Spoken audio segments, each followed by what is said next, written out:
My name is, was born as Lawrence Yelin. Generally they called me Lary, and in Israel I'm Eliezer Yelin. I was born in 1925 in Aurora, Illinois. Aurora was the 211th largest city in the United States, located about 40 miles from Chicago. I grew up in Aurora in a time when anti-Semitism was very popular in the United States in the 1930s, to the point that they tried to organize a kinder transport for children from Germany to America under the auspices of Hadassah. And my mother asked me would I like to have a sister or a brother. I said I'd like to have both. So she signed up for two children. Unfortunately, at the end of the line, the United States government did not allow the children to come to the United States because they considered it too dangerous in 1938 and 39 to cross the ocean. I had a brother, a sister, younger than I, and I went to public school in Aurora, and afterwards we had Heder, or Hebrew school, as they called it. And I also spent a lot of time every evening learning with my grandfather. My grandfather was a wonderful person, a role model, came to the United States in about 1896 and settled in Aurora as a Chazan rabbi. In those days they called it a kolboinik, a person that performed all kinds of functions, religious functions in the community. It was a small community. The two parts of the community, one was they had a German group who tended to be not much involved in their Judaism, and later arrivals from Russia and Poland, which really formed the nucleus of the community. In 1943, I graduated high school in Aurora, and I felt that the war was on in Europe, and that our brothers, sisters in Europe were being persecuted, and that it was the duty of Jews to participate in that endeavor and be involved in fighting the Nazis. So I volunteered, and I was sent by the United States government to a program called the ASTP, American Specialized Training Program for Engineers. I was sent to Lawrence, Kansas, University of Kansas, and where I was not really happy because I didn't think that there were so many Nazis in Kansas.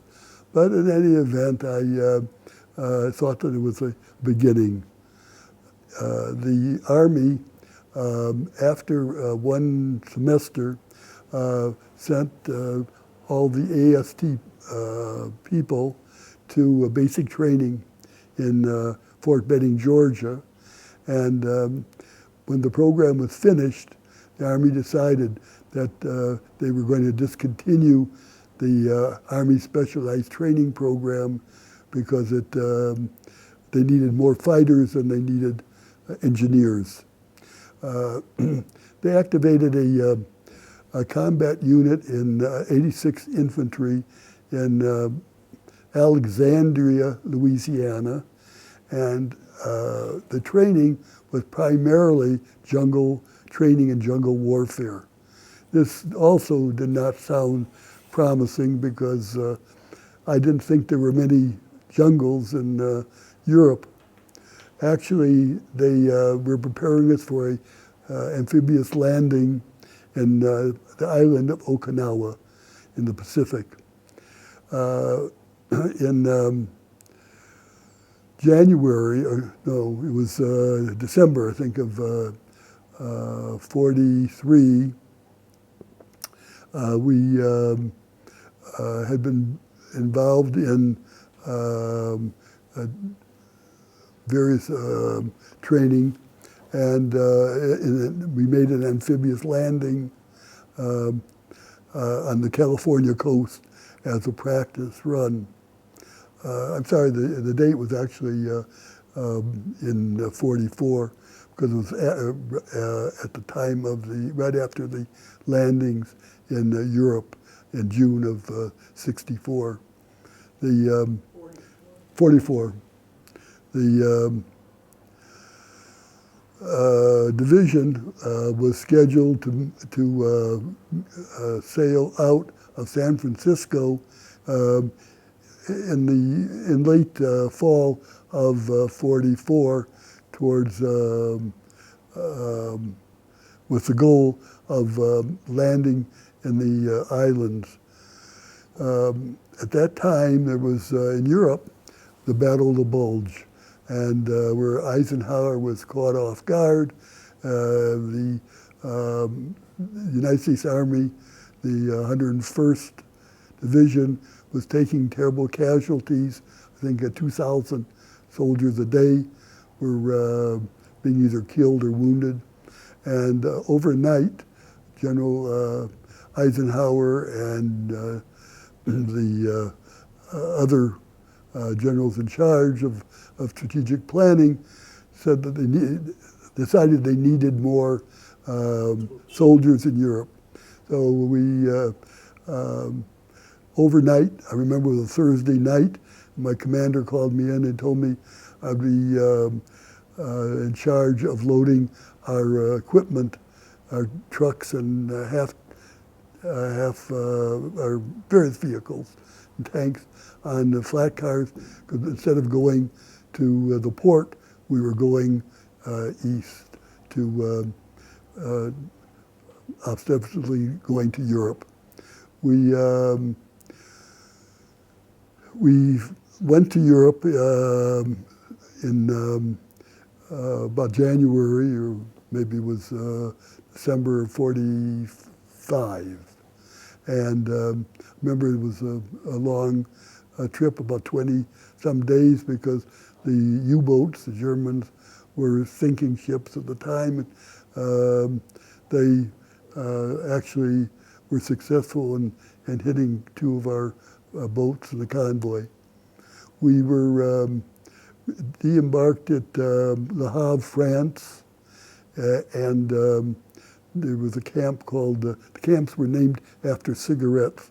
There was a Camp Lucky Strike, Camp Chesterfield, and we were given new equipment instead of the summer uniforms, summer garb and the landing equipment. We now were partially equipped for the winter months, because it was a cold winter of 44 and 45. We entered combat in Aachen, Germany, and our first real deployment was along the Rhine River in Cologne. This was, we arrived there a couple weeks before Pesach, I remember, and it was very interesting. We had a couple of interesting, I had a couple of interesting experiences. One was I was asked by the commander to check on the east side of the Rhine River, and there were some tall buildings along the Rhine. So I thought it would be a good way to go up into one of the apartments in the buildings that were half destroyed, but still able to climb up. And I came into an apartment on about the 6th or 7th floor and sat down and was able to look out over the Rhine River and see the Germans massing their troops. So the intelligence said that there were approximately 350,000 German troops massed along the Rhine River. Our division, which consists of approximately 15,000 troops, were spread out along the river north and south of Cologne. When I was looking, I was sitting down at a desk. What is the name of the division? The 86th Division is the name of the division. 86. Infantry. Yeah, infantry. And As far as I know, we were 387. The 3rd Armored Division actually. What? The what? The 3rd Armored Division, Yes. commanding by General Maurice Rose, captured Cologne. It's possible because we were attached to. Actually, we were. I don't know if we were attached at that point or when to the First Army, General Wilmer Bradley. Okay. We might have been under other command prior to that, Okay. but the division is attached to the Army general, and several. Generally, they have more than one division involved. Our position was to hold the Rhine River. That was our primary duty, because every night the Germans would come across commandos to probe our defenses and make trouble.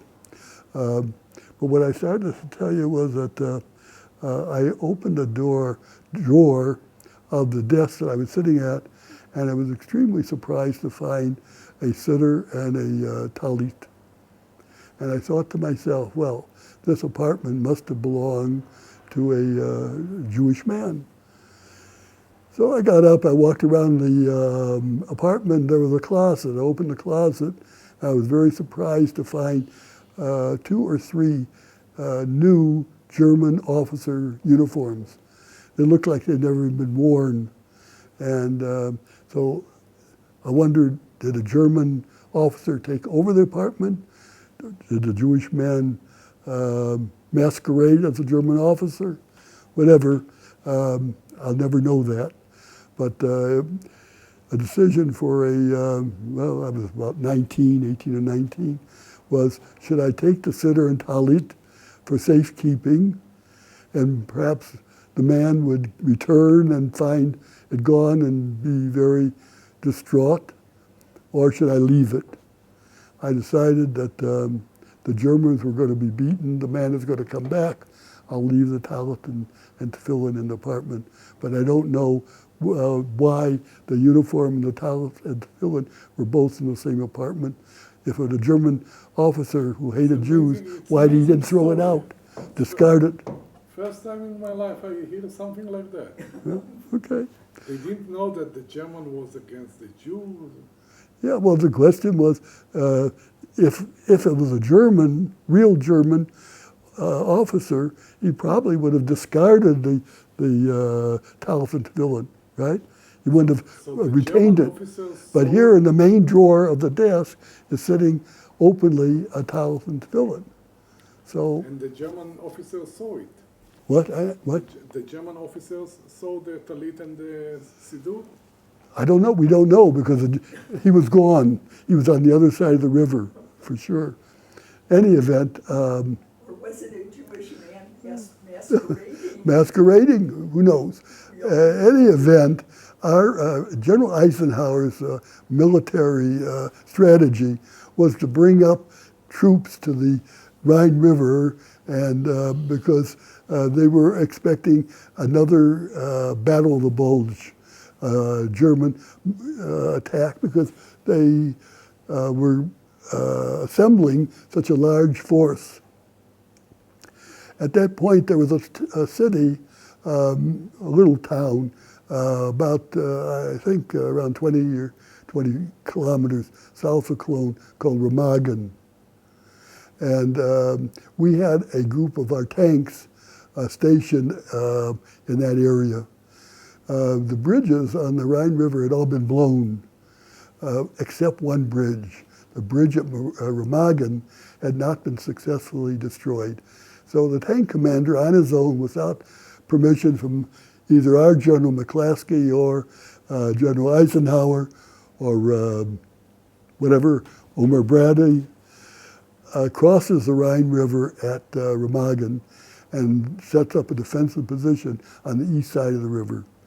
When he radioed back to headquarters that now he's on the east side of the river, our commander was concerned that the Germans would annihilate the entire operation, and this would not be good for his service record.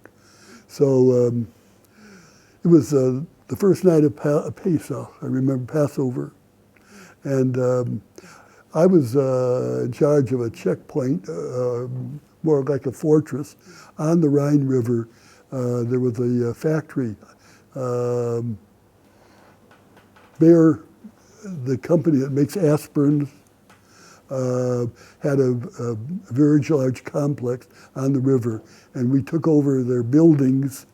They had machines there making sweets for the German army. I didn't see aspirin machines, but we thought to ourselves, it's ironic that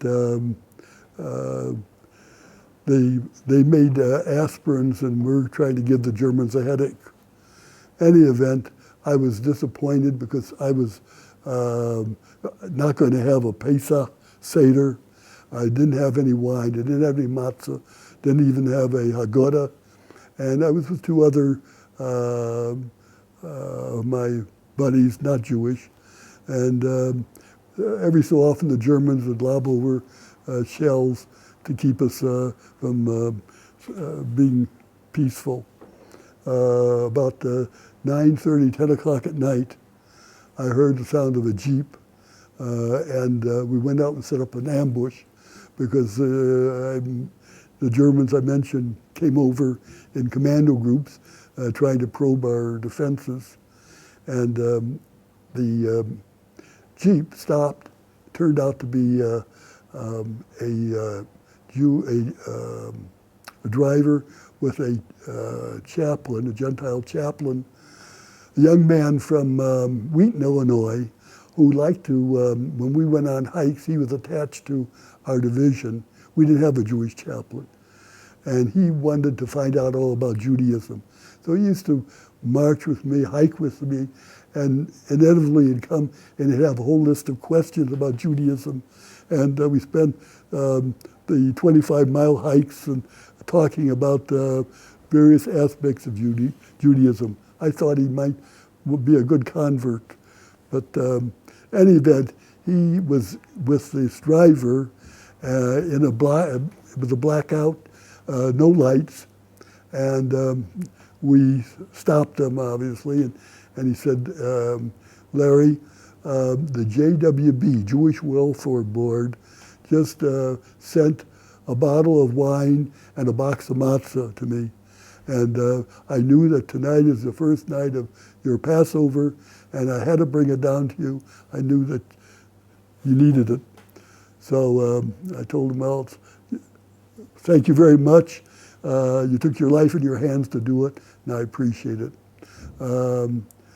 There were two other Jewish boys in our outfit, and I knew where they were. They were also in the defensive positions along the line. I sent my two Gentile soldiers to replace them, find them and replace them, and they came back to my little fortress there at the beer factory, and we set up, they had big bags of sugar, I guess, to make the sweets, and we made an igloo. What an igloo is, you cover it up, because if you had any light whatsoever, you were sure to get a shell from the Germans across the way. They were well sitting there all the time firing at any lights that they would see. By the light of a candle, we sat in this little igloo, and we did as much of the Haggadah as we could remember from memory, and it was probably the most meaningful Seder I ever had, because it was on German soil and under combat conditions. When we finished, it was like very ironic that a runner came down from headquarters and advised us that the commander had found out that the tanks from the division were on the east side of the river, and that we were going to cross at 0400, 4 in the morning, and we did. At 4 in the morning, we went down to the river, and some of the engineers that had finished that course that I missed had these little rubber boats that they pumped air into, and 10, 12 to a boat, and we told us, paddle for your life across the Rhine. The Germans, it was like, fireworks you have on Yom Ha'atzmaut. They were, there was a lot of firing going on from our side and from their side, and luckily we got across safely, because a shrapnel or shell hits the rubber boats, the boat doesn't last. And the Rhine River, at that point, it was winter, so that the river was quite at a high level. Any event, our objective was Ludwigshafen, which is an outskirts of Cologne. And I had the position of like the lead scout, because not because I was good at scouting, but because I was good at German. Sprach ein bisschen Deutsch, spoke, understood Yiddish, and I could converse with the locals, as they say. We were about 5 or 6 hours into the combat. Our goal was to take over the Ruhr area and disrupt the arrangements that the Germans had for a counterattack. And I saw a small road in which there were wagons, and on the wagons were huge metal pots, tremendous pots, and I thought to myself, they're made for feeding people. So I diverted our group, and a few of us followed the dirt roads, the ruts in the roads, and we came upon a camp. It was probably, the sign said it was under the auspices of the IG Farben Company, right? IG Farben was one of the large manufacturers of military equipment. And so it was basically a slave labor camp. It was unbelievable, the fences, and there was, tower there, and I came running in with a group and looking for the guards. They told me the guards had changed their clothes and had escaped. And the people were in terrible condition. I mean, people were laying about, people were like skeletons. It was hard to imagine human beings in that condition. And I always carried my ammunition belt. I carried 2 of them, actually. One of them was ammunition to eliminate the Germans, Nazis, And the other one was to carry food for survival, because I was trying my best to maintain as best I could a kosher diet. So I started passing out food to the survivors. Well, my commander came running up, screaming, "Don't give them food, don't give them food. It's dangerous. I'll call medical people up because the food can kill someone." And he did. He said he'll give me, I asked him for 2 hours. And he said he'll give us 2 hours in the camp. I had another I had a friend who was about tefillah, davened well, and we decided we'd have a mincha service. This was already in the afternoon. We'd been going since 4 in the morning. We decided to have a memorial service, and I just expected we'd make an El Mol Rachmim and that would be it. But people lined up.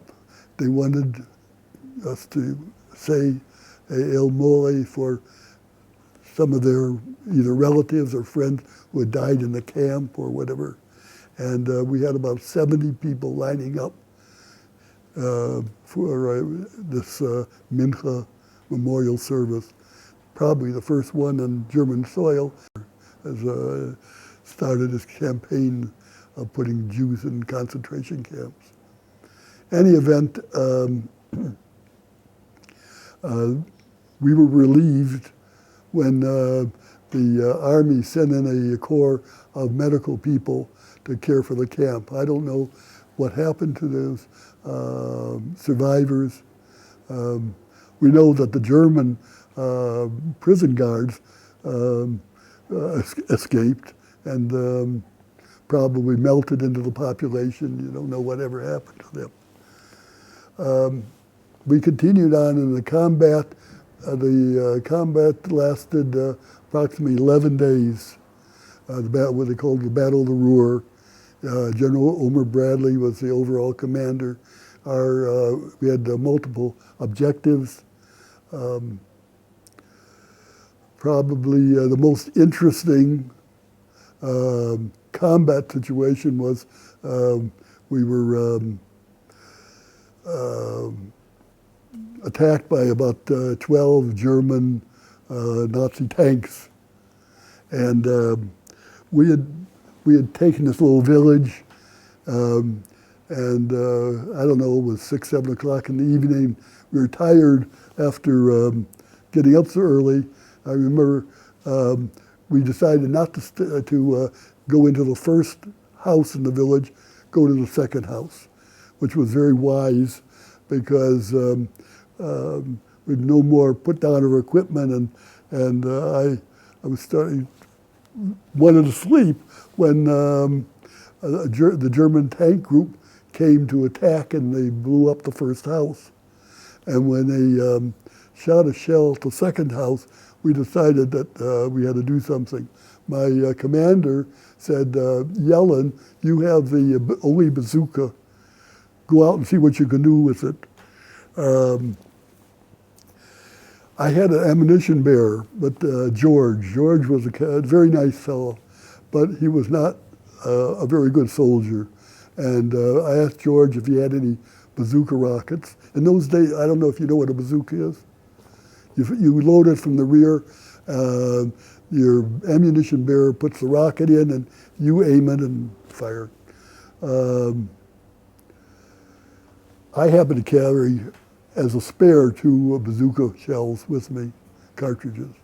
And another sergeant said to me, "I used to shoot squirrels in Tennessee. I'll go with you." So the 2 of us went out, and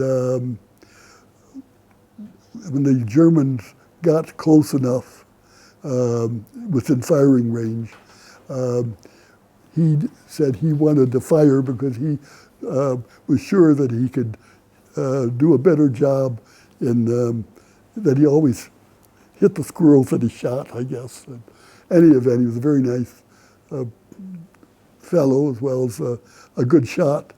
And with the first bazooka round, he knocked out the second tank. He aimed at the second tank and he knocked it out. Well, this put the Germans on guard, and he then knocked out the first tank because he figured the first tank was probably the leader or the commander. And when we knocked out the first two tanks, the other tanks turned around and they didn't realize that we were out of ammunition. In any event, we, as soon as they were out of sight, we picked up our whole outfit and we went on. So that was one of the interesting things during the battle, during the 11 days.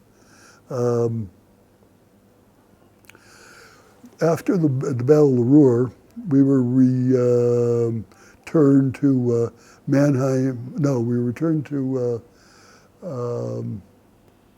our group was divided between those that went to Mannheim, Germany, and a small group of us were assigned to General Patton's Third Army, which was located in Munich, Germany, which is south of the Cologne Ruhr area. General Patton was a very anti-communist oriented general who felt that Roosevelt and Churchill had made a tremendous error in agreeing with Patton at the meeting at Yalta. In February of 1945, Roosevelt, Churchill, and Stalin met off the port of Yalta on a little ship, and they divided up spheres of influence in Europe. The Russians were allocated all of Eastern Europe, including Czechoslovakia. And he felt that Czechoslovakia was a Western country and should not have been given away. I get a Kleenex so we can have a chance. I'm sorry? Kleenex. No, I didn't find it. Could you get me a Kleenex? Would you like some I feel. Okay. So a small group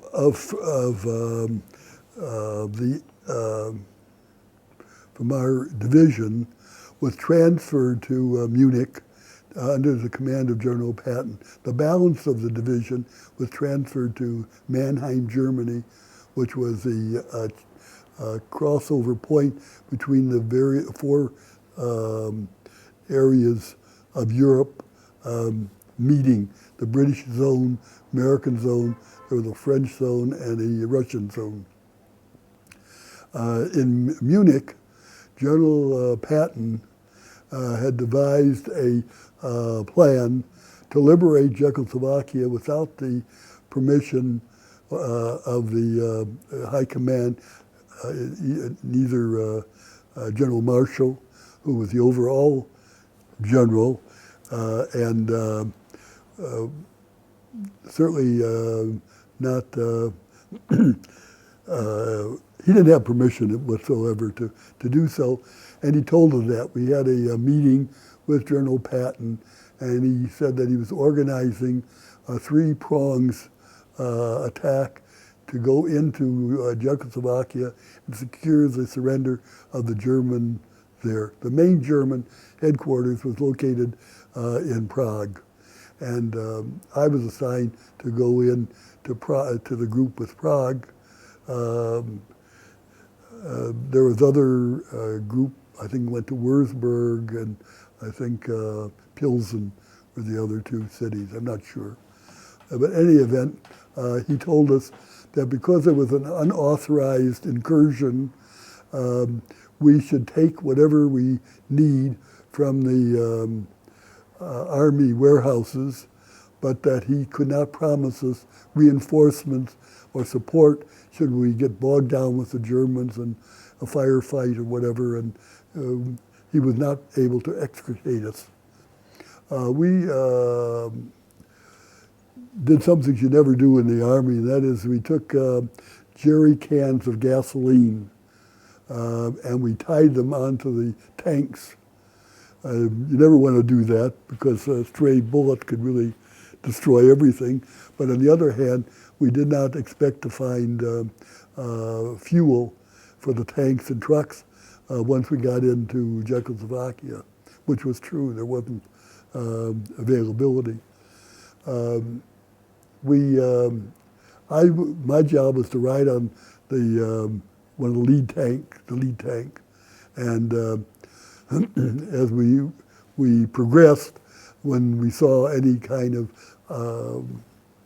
dangerous position, we would get off and spread out and check it out, because the tankers didn't want to get in firing range of any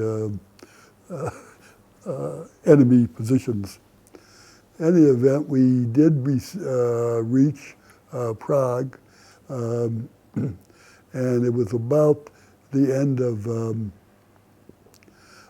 April of 1945. The German High Command was supposed to be located in Prague, but we didn't know where they were located. So my commander asked me to lead a patrol into the city center and find out where the Germans were located, where the main group of Germans were. Anyway, in any event, I proceeded with my group, and I was pleased to note that there were white sheets hanging from all the homes as we went towards the center of town, which to me was a good omen. And we hadn't gotten very far, maybe an hour or so, when from one of the homes, a woman came running out, and she began shouting, "The schießen, don't shoot." And she ran over to me and she said to me that she was Jewish.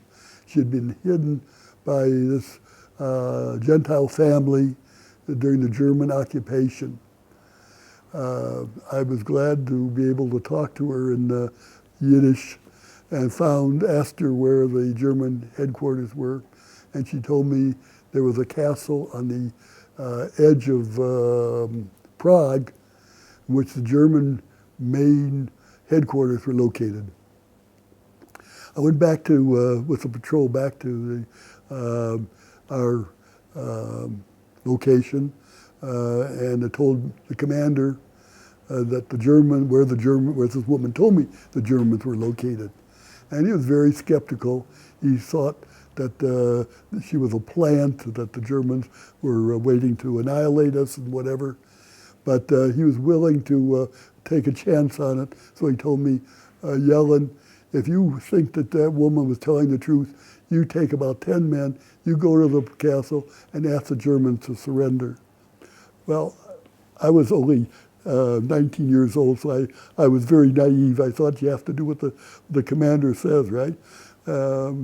He wasn't even a brigadier general, I think. He was a major or a colonel at best. Anyway, I took some of my buddies with me, and we went to the location that this Jewish woman had told us. And there was this castle, and flying from the castle was the German flag, Nazi flag. And so I had the plan to have the 8 of my patrol. There was like a wooded area and then a beautiful manicured lawns all around the fortress. And I left them in the woods to give me covering fire in case I needed it. And my thought was for me and my ammunition bearer, who was George, to come and get the attention of the Germans by using my bazooka to blow the door of the castle. Any event, I don't know if that was a smart thing to do, but we crawled and nobody fired, nobody shot at us, and we came within a firing distance of the front of the castle door, and there was a rock there, I remember, and I positioned my bazooka and told George, load, and George said, oh, I didn't pick up any ammunition in Munich. I picked up food, because he had these two big bandoliers hanging from his shoulders. And now I knew I was in trouble because I looked over my shoulder and I could see the company commander and the battalion commander all in the woods with my men there by patrol and with binoculars watching this operation. So I decided to get the Germans' attention if they already didn't have it. I used to carry a BAR, Browning automatic rifle, which is something akin to the AK-47, but it's a little more accurate. And so I fired a round at the door. Naturally, the bullets just bounced off. It was steel or metal doors, but it did make a lot of noise. And then I told them, alles kaputt, roast mit dir, hands on the Kopf. I gave them a whole routine that I had used on many occasions successfully with German groups, getting them to surrender in other locations during the Battle of the Ruhr. And I waited and I waited.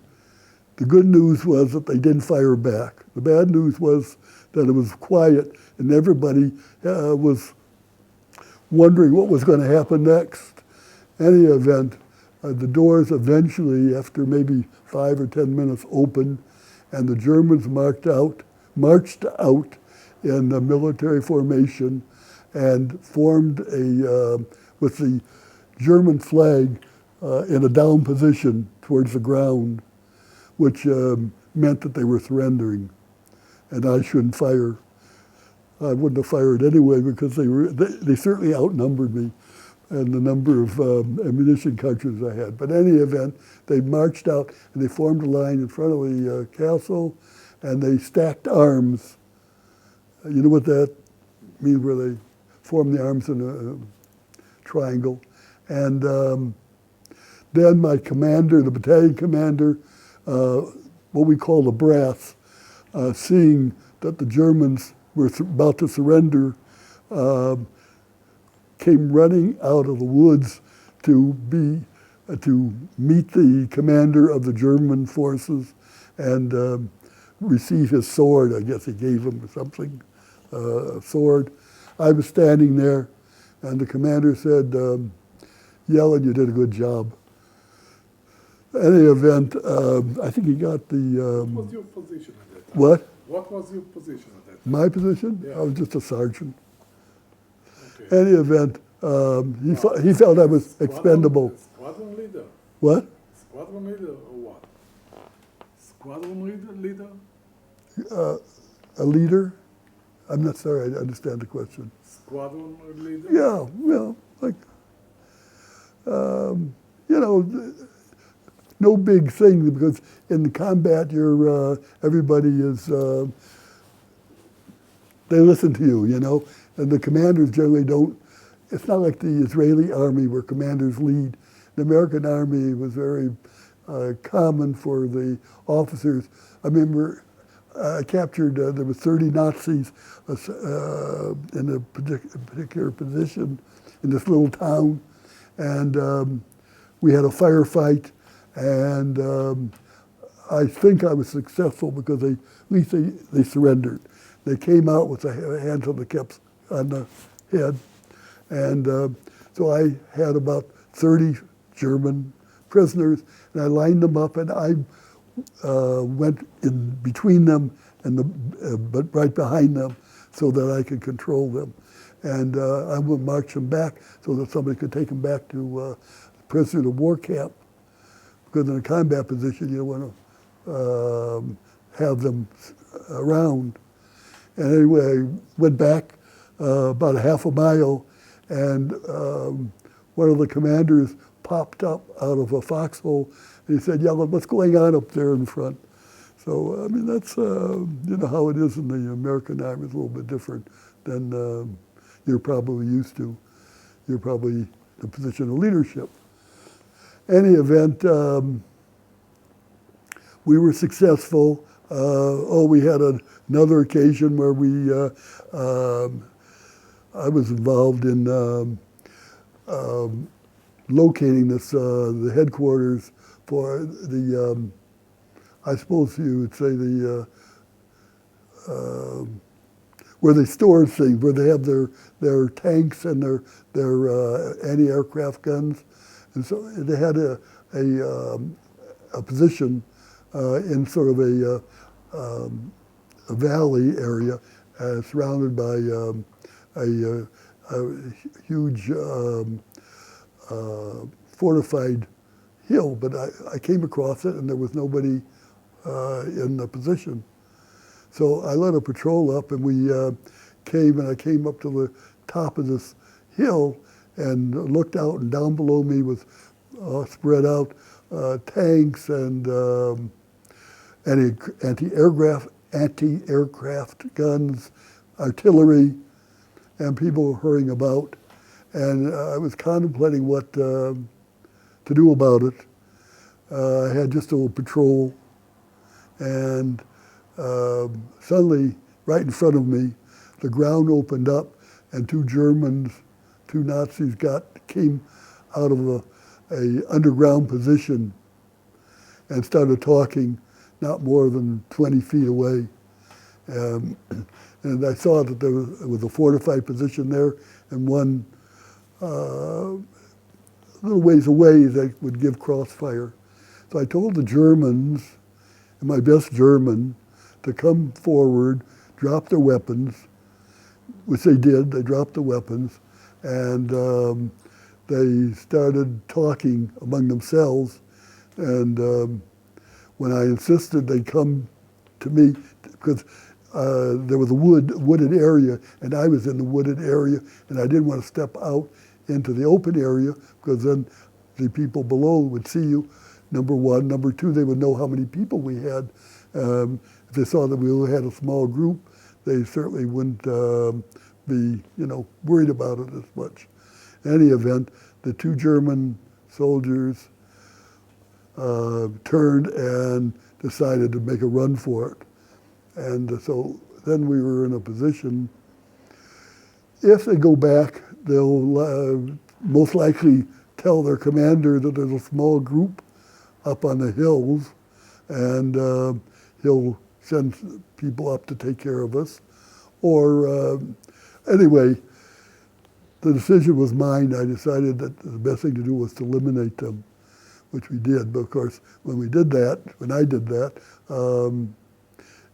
the noise awakened everybody down below. We realized that there was an American force there, and we had a few minutes of enjoying shooting from the hill, but they manned their anti-aircraft guns and started shooting up at the hill, because they were in a position that they couldn't fire upward properly, because we were below the crest of the hill.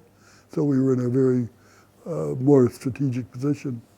In any event, we got a couple soldiers that were unfortunately wounded. We called up the medics, and we decided to withdraw back to the fortified position down below the hill, where it was a Friday. I remember Friday night we pulled out about midnight and went to a farmhouse that we'd found about 5 or 10 miles away from this location, about a 2-hour forced march. And we holed up in the house, and about 3 or 4 in the morning, the commander decided we should do something strategic, and come around the other side of the area where we were, so that the Germans wouldn't know if there was one force or two forces there. And we did that. I remember Friday night marching, and it was, I was singing the whole New D, but nobody else was. In any event, we were successful, and the Germans surrendered.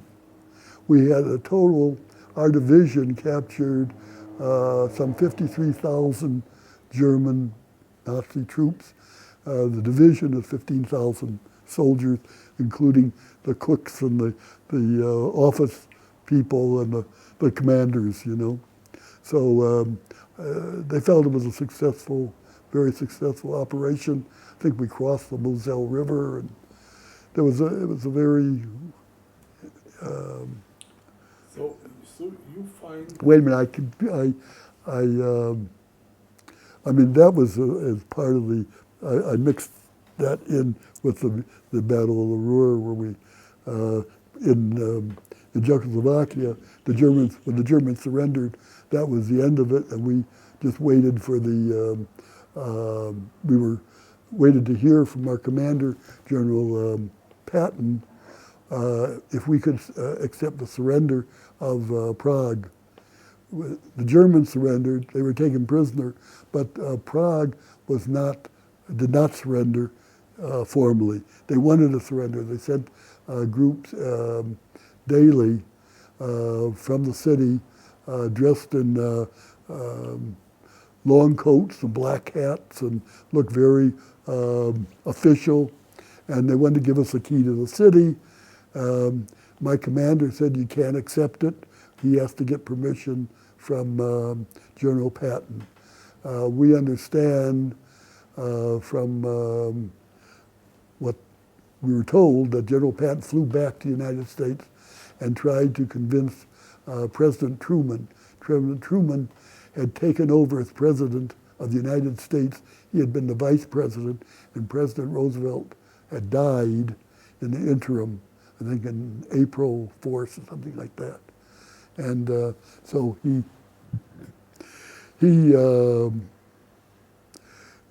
gave in to, I mean, after the war was, after the German high command surrendered, we were ordered to stand fast, and I personally was told by the commander, because I was generally the one that they didn't speak German at all, and they were not good at language, and so when the people would come out, I was the person that they would speak to, and then converse, give that conversation back to the commander. And the people from Prague, the representatives of the city, wanted to surrender to the Americans rather than to the Russians. And I was told by the commander that we were not allowed to accept the surrender of the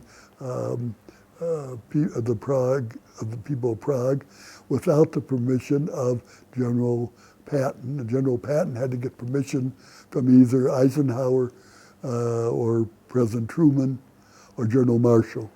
That was his command. In any event, he notified us that he had failed, and that we, when the Russians come, to Prague, we are to return to Munich. On the 10th of May, war was over on May 8th, May 10th, a small group of Russian soldiers, and I remember the commander was on a white horse and had a lot of medals pinned to his tunic, and my job was to introduce him to the delegation from Prague, and that was a sad moment. In any event, there was a ceremony, and then we packed our gear and we returned to Munich, And from Munich, we were then returned to our original division, which was the 86th Infantry, back to Mannheim, Germany, where the rest of the division had been assigned. In another word, what you said, that actually Prague was captured by the American, but was given to the Russian That's as a right. gift. Exactly. And none of the history books like to say that because it was not politically correct. You know, in that period of time, I don't know if you studied much of American history, but there was a large period of time when communists were very prevalent in the American State Department and in positions of authority in the United States government. And there was a Senator McCarthy.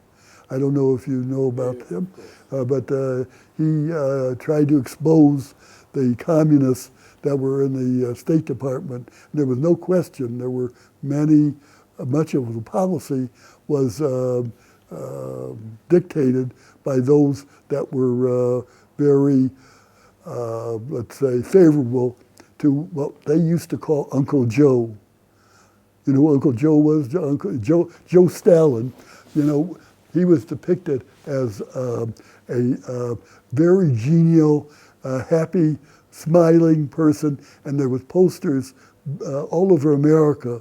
I remember in 1942 and 1943 of Stalin as a smiling, benevolent ruler of Russia, and not the dictator that we really know of him.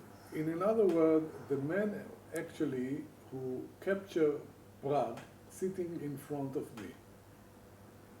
You captured the castle that controlled the city. That's right. And then you gave the keys to the Russians. Yes.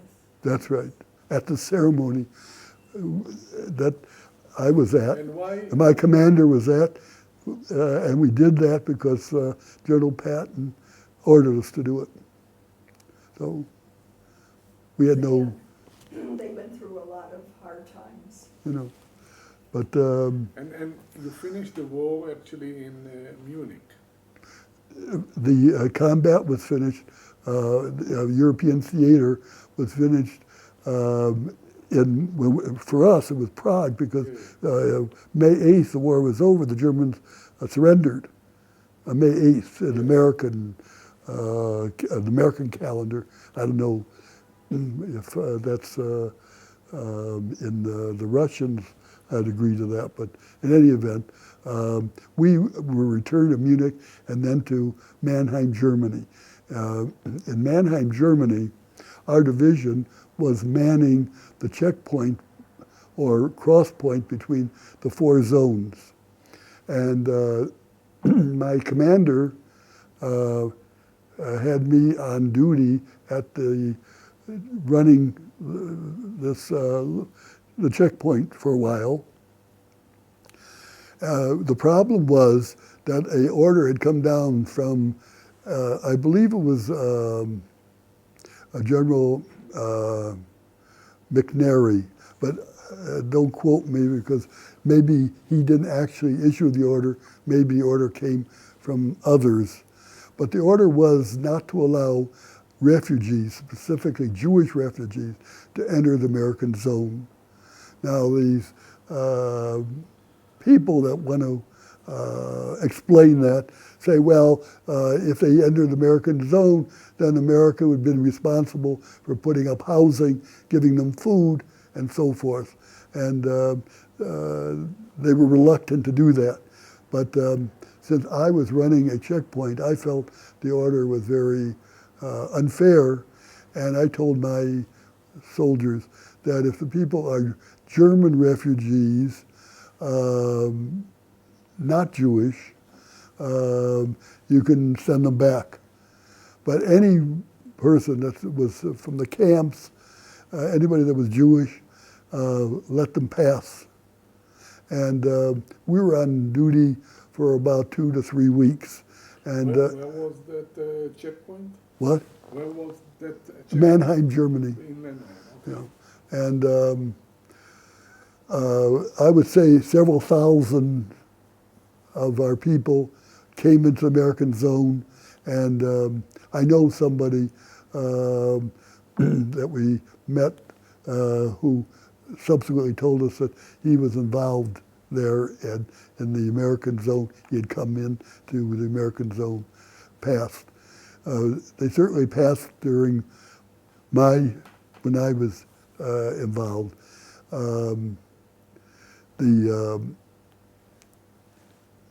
Let's say those in command got wind of the fact that they were getting so many Jewish refugees into the American zone that they took us off of the duty. They said they will relieve us of the duty. It wasn't so much they relieved us, they wanted to get rid of us from running the checkpoint because we weren't watching carefully who was coming into the American zone. Any event, the American policy did change, and a general by the name of Lucius Clay was in charge of the area after the war, and he was a born-again Christian, I guess you'd call him. He was a very religious person, and he was very sympathetic not only to the refugees, but also to Jews going to Palestine. It wasn't Israel in that time, as you know. Yes. And our friend actually was an interpreter to, I don't remember the rabbi's name, but some famous rabbi wanted to, that Americans, that refugees that had come to the American zone should be able to go to Palestine. The only problem was that the port was controlled by the British. Great Britain controlled that segment of the area, and therefore they prevented Jews not only from going into the area, but from boarding ships to go to Palestine. General Clay, I understand from our friend that when the rabbi came to speak to him, he said he's going to take care of it. And he organized convoys from the American zone, closed convoys. Closed convoys mean that they loaded the trucks and then they sealed the truck, and the British were not allowed, or anybody was not allowed to see the cargo until they would get to the port, and they would have the ships there at the port that they could load. And they sent, he told me, a lot of on Aliyah to Eretz Israel from that port. What was the position of General Clay at that time? He was in charge. He took over from General McNary, the whole area of Germany. He was the commander. And we owe him a debt of gratitude for his helping Klal Yisrael. And we were the only division to be redeployed. We were the first division returned to the United States in June of 1945. And the war was over in May, and we were in Mannheim for 3 weeks, and then we were sent to Le Havre, and we were sent to New York. The division was sent to, when we came to America, they had a ticker tape parade down Broadway of New York. Have you ever been there? And we got a lot of publicity, like we had won the war. We hadn't won the war, but we made a small contribution, which helped. And we were then,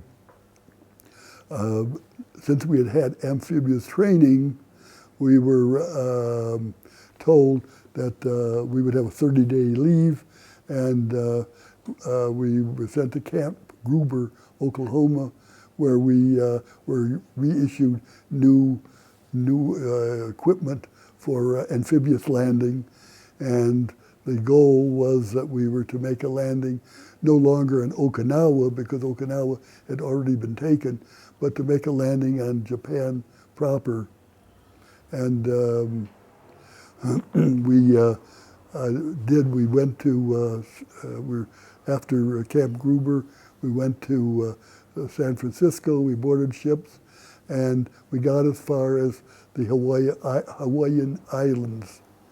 And this was in August of 1945.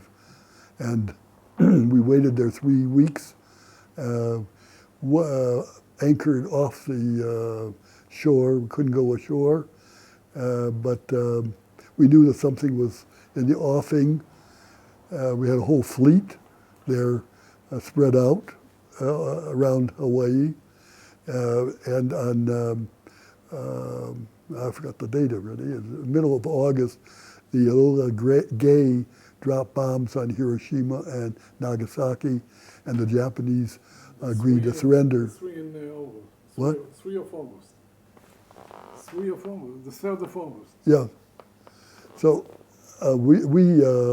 they decided that they didn't need an amphibious landing in the Philippines, but the general in Japan, but the general in the Philippine Islands, there was a large army, Japanese army, and had not surrendered.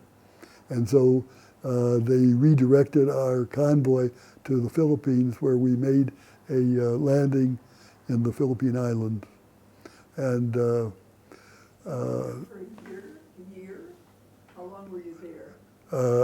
I was there for about a year, but we had a couple interesting experiences that might be of interest to people. And that is, well, our job, my job, was we were to protect Clark Field, an airfield, the main airfield in the Philippines, and we were about 50 miles north of Clark Field. The Japanese were holed up in the mountains, and our job was to secure their surrender. So we thought the best way to do that is to feed them with kindness.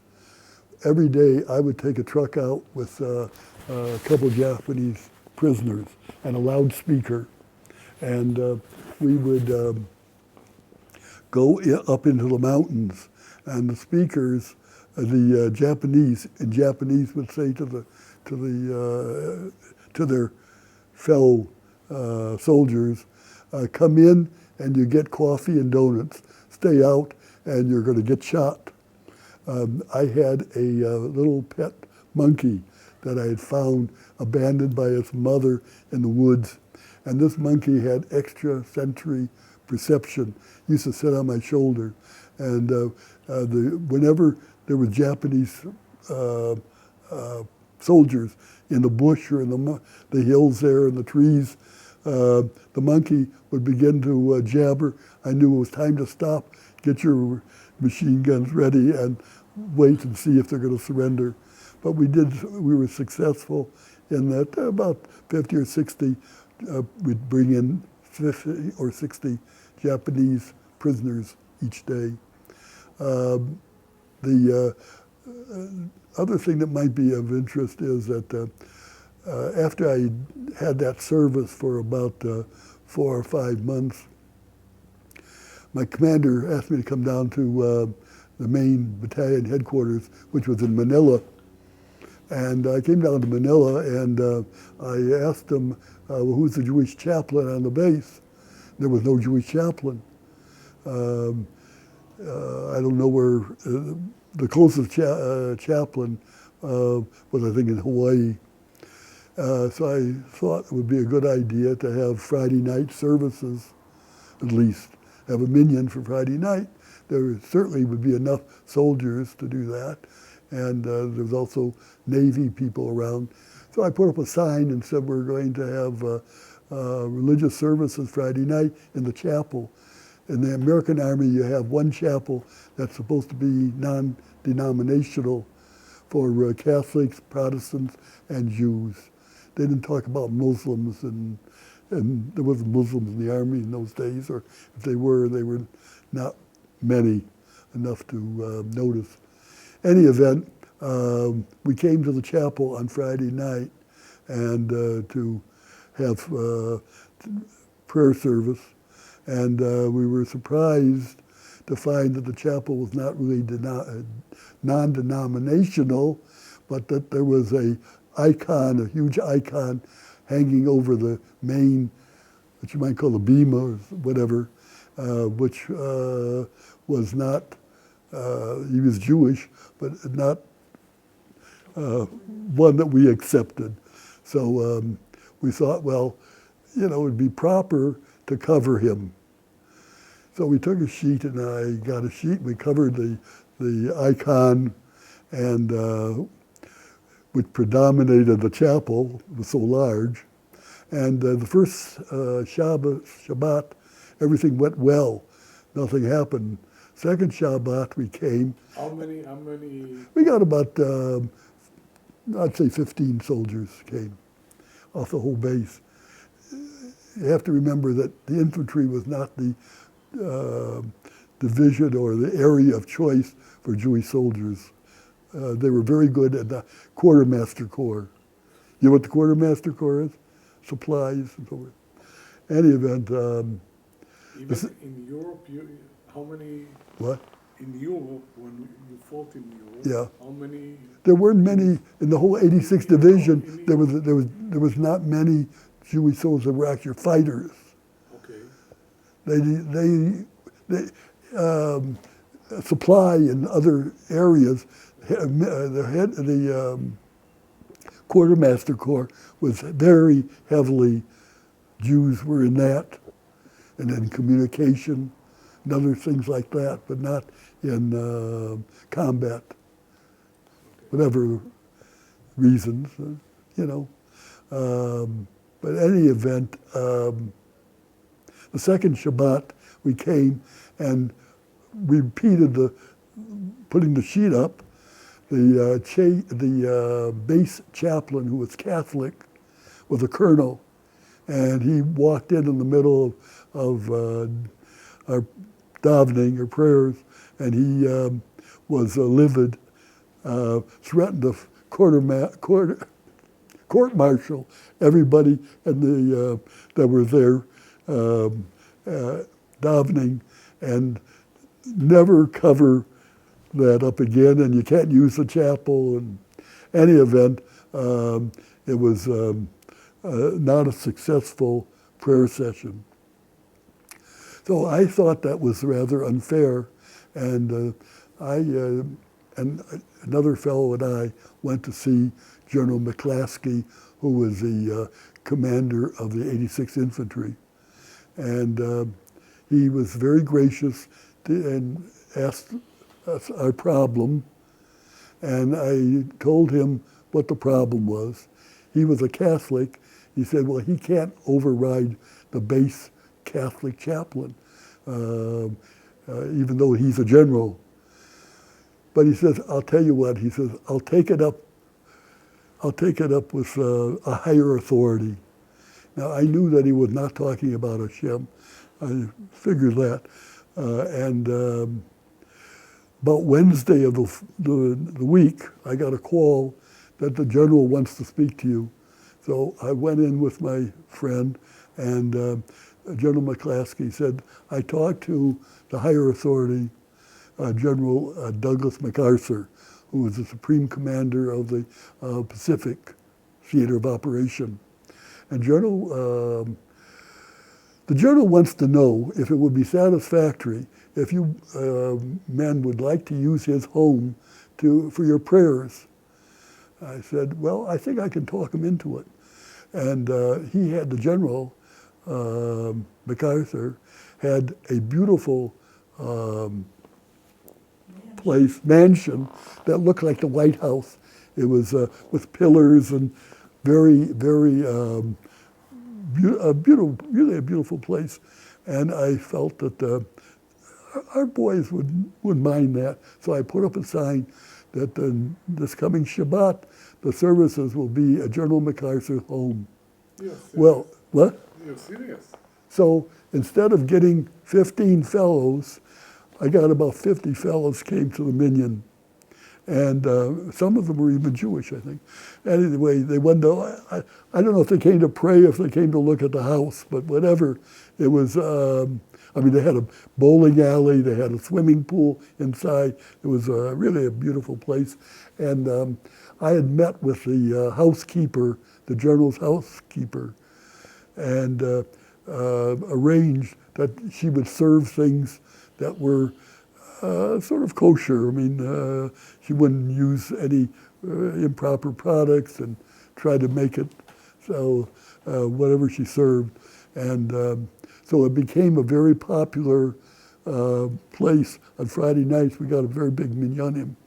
Now, as an offshoot of that, we decided when you get a group of Jewish fellows together, what are you going to do? You got to, you know, start a fund of some sort. The shul, synagogue in Manila, there was one synagogue, had been bombed out of existence by the Japanese, and there was no synagogue. So we decided to rebuild the synagogue. We raised, had a fundraising campaign and secured funds to rebuild the synagogue. We raised enough money to rebuild it.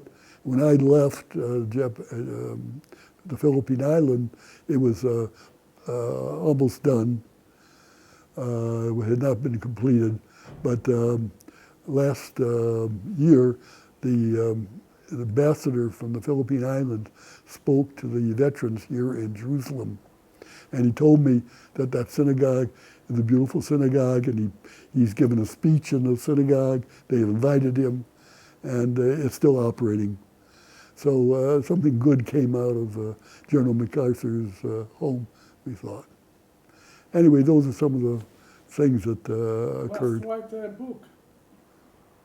You should write a book for the grandchildren. Grandchildren like the stories. And you know something, they're true, so it's, It's amazing. yeah. Amazing. You must hear a lot of stories. Yes, but I must tell you that such stories I never heard. Okay.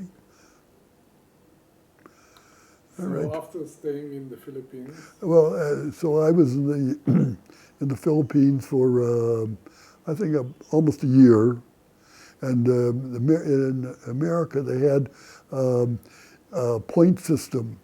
When you got so many points, you got so many points for years of service and so many points for combat and so forth, then you were eligible for discharge. They offered me a very nice position, but as an officer. I would have been an officer if I had finished the engineering school, because that was an officer's school. But now they offered me a position, field commission. But because of the problems of food and observance, I thought better to go back to the United States, which I did. Tell them that you almost came to Palestine. Oh, so yeah. So what happened was, I came from a family that was very Zionistic, and I wanted to go and come to Palestine and from the Philippine Islands. I thought that I would take my discharge in the Philippines and go to Palestine and perhaps either Haganah or Sfailumi, what was it, the Lechi, or whatever, could you be, Irgun. yes. So I asked my commander for discharge in the Philippines, and he said, fine, he'll grant it. And and there was another Jewish fellow that I convinced he was going to come with me. And we were going to go to, we were looking for a ship. Well, there was no ship to Palestine, but there was a ship to Port Said. And we thought if we get that far, we can, at that time, I think the railroad went from there to Tel Aviv, if I'm not mistaken. To Tel Aviv, yes. when they're trained. That's what I understood. So that was our plan. And we met this British ship captain, and he signed us on as chippers. You know what a chipper is? On the ship, they're constantly painting the ship, and so you chip the paint off and you put on new paint and so forth. So we'd have a job on the ship, so we'd have free passage. And he agreed to sign us on, and we were going to leave like tomorrow night. That day, I get called in to my commanding officer, the colonel or whatever.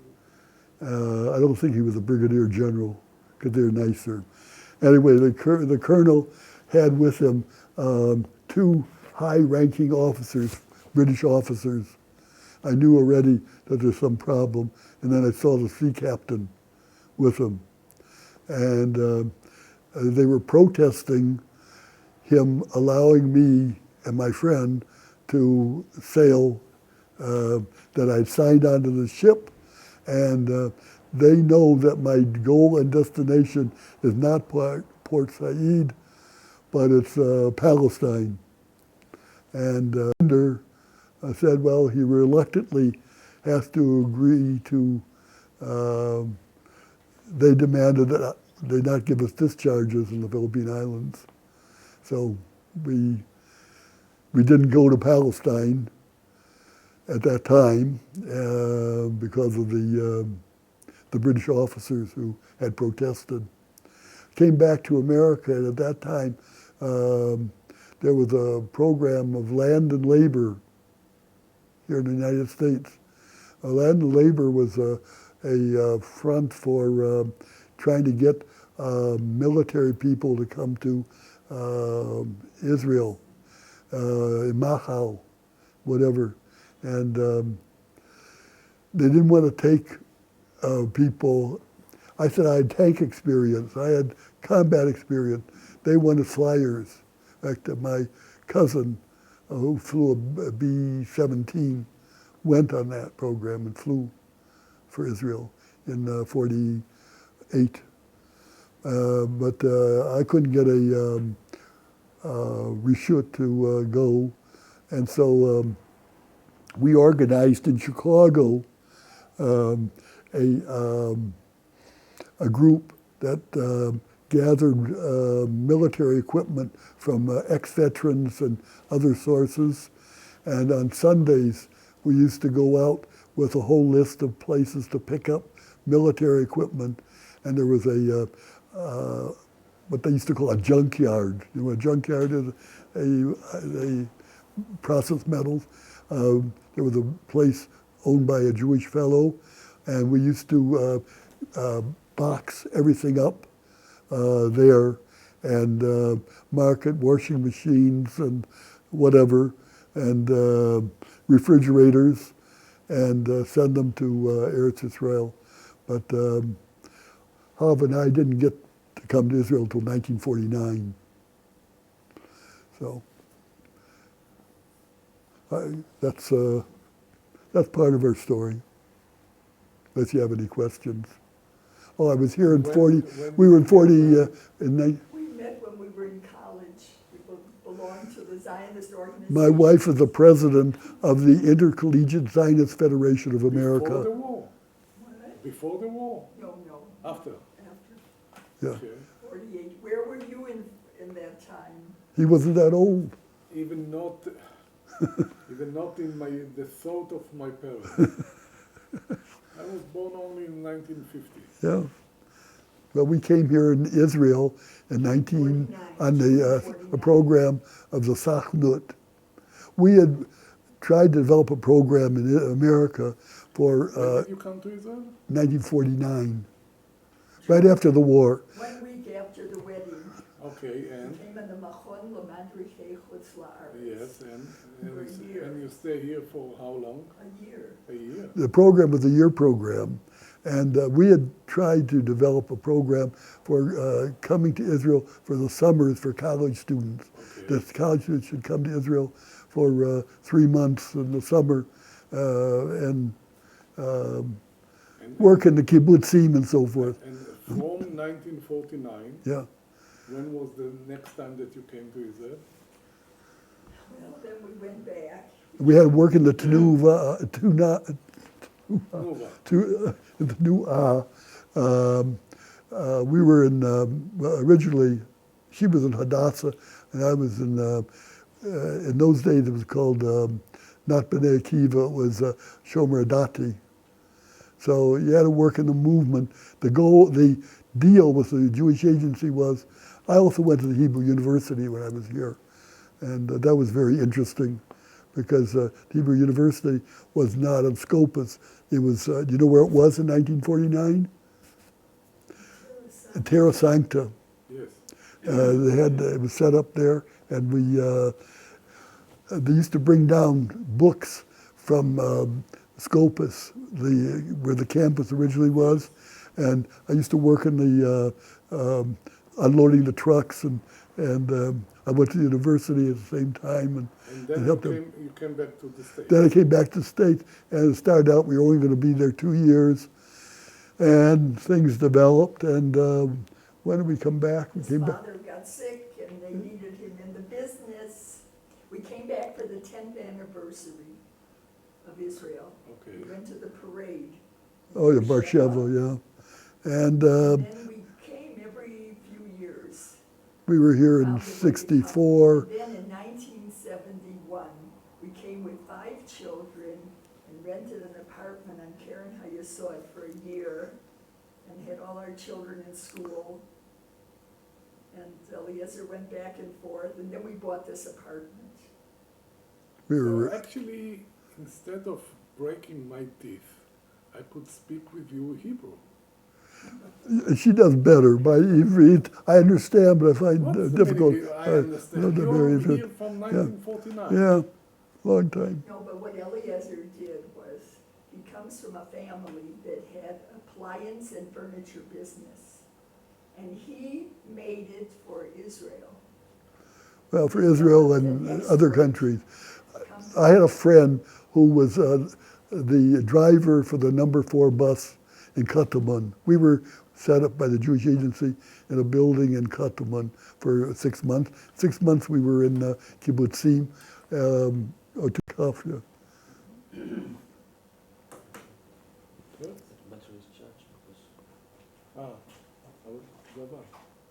Dabad.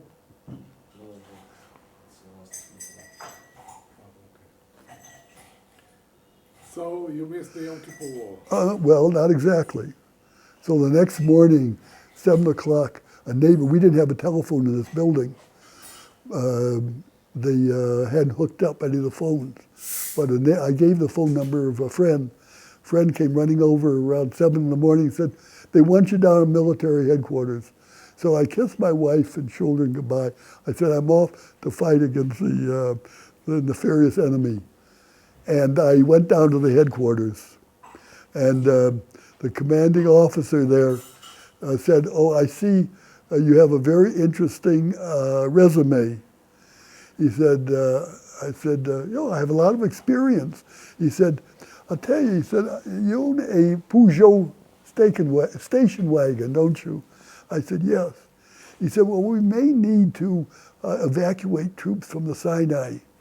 Could we borrow your Peugeot station wagon? I said, sure you can. I'll be the driver. He said, well, you have to drive it? I said, yeah, I can drive. I'll drive to the Sinai, drive wherever you say. So he thought a little bit. I guess he didn't like that idea. Maybe he didn't think I was a good enough driver, I don't know. But anyway, he said, okay, I'll give you a job. I'll sign you to Beaker Holim Hospital. And at that time, Beaker Holim Hospital was operative, and it was one of the points, he says, take the 6 to 12 or 6 to 1 shift, and you drive the nurses and the doctors to wherever they bring in casualties. So that's what I did during the war. I drove nurses and doctors around from hospital to hospital. No combat. that time I crossed the Suez Canal.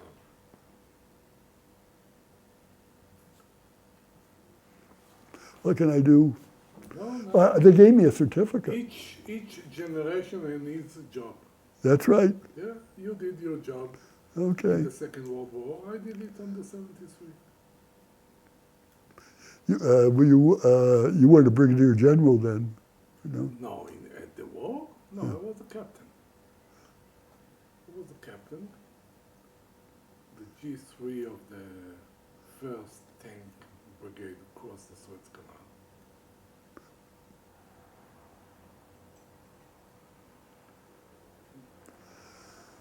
For a while, that was a very, very terrible time.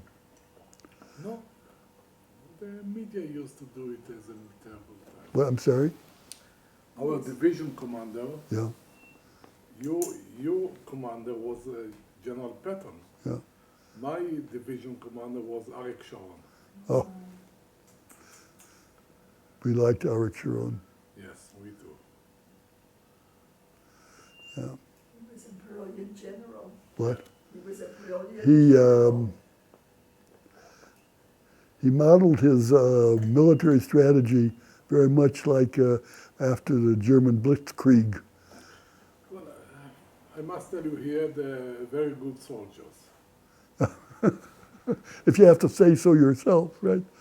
Well, you know, the soldiers, it depends a lot on how dedicated the soldiers are and motivated.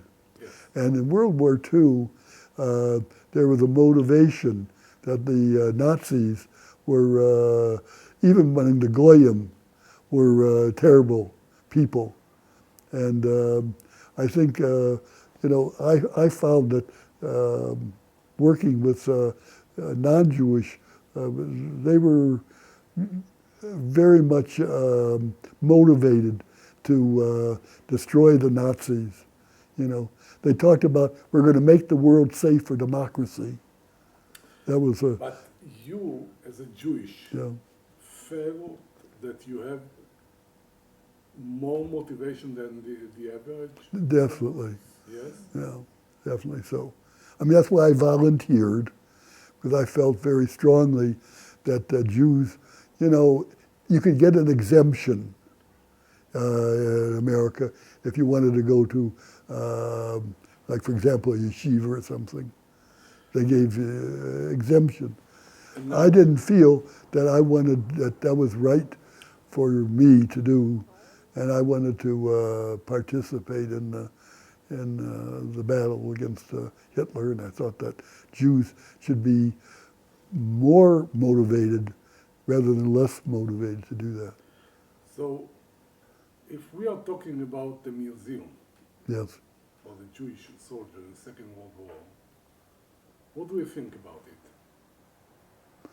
Well, I think it's important to remember that the dedication of Jewish soldiers who gave their time and their life in many cases to eradicate Hitler. And I think people must remember, you know, if people don't learn, then they have to repeat their mistakes. And people, I don't know that Goyim, the Gentiles, have taken the message to heart. Especially our president of the United States has not, doesn't seem to feel the same way. But I think that we have to realize when people say they're going to eradicate you, kill you, eliminate you, that they are serious if they can do it. And that that's why it was important that I think that Jewish soldiers participated in whatever way they could in World War II. And what is your message for the next generations? Well, I think the message is that one has to look at history and realize that people there are people that are evil or have evil intentions, and that no matter what you do, you cannot pacify those kind of people, and that that you have to stand up and identify yourself, and not expect them to change their way of thinking. You've got to take them seriously, and you have to fight, expose them in every way possible.